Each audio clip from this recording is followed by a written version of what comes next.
ওমা, হ্যাঁ বাবা বলো। বলছি তুমি খেতে বসে পড়েছো? হ্যাঁ বসে পড়েছি আজকে খেতে। তা কি কি আছে বলো। কত অ্যারেঞ্জমেন্ট করেছি, দেখেছো? তা বলে দাও। হ্যাঁ বলবো তো অবশ্যই। সাদা ভাত আছে, হ্যাঁ। তার সাথে একটা কাঁচা লঙ্কা নিয়েছি আমি, দেখো। হুম, গরম গরম ভাতের সঙ্গে কচু বাটা, দারুণ লাগে। তারপর পুঁই বিচি ভাজা, আমাদের গাছেরই পুঁই বিচি আছে, সেটা দিয়ে আলু দিয়ে ভেজেছি। আচ্ছা, শুটকি মাছ, একটু শুটকি মাছ করেছি, টমেটো দিয়ে ডাল করেছি, লাস্ট পাতে চিকেন। দেখেছো আজকে আজকে অনেক অ্যারেঞ্জমেন্ট করেছি। আজকে কি দিয়ে খাবো বাবা? তাহলে কচু বাটাটা দিয়ে খাও। কচু বাটা দিয়ে খাবো? হ্যাঁ। চলো তাই।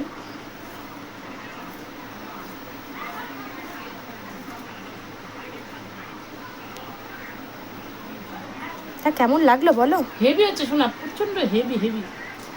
তাহলে ঠিক আছে বন্ধুরা,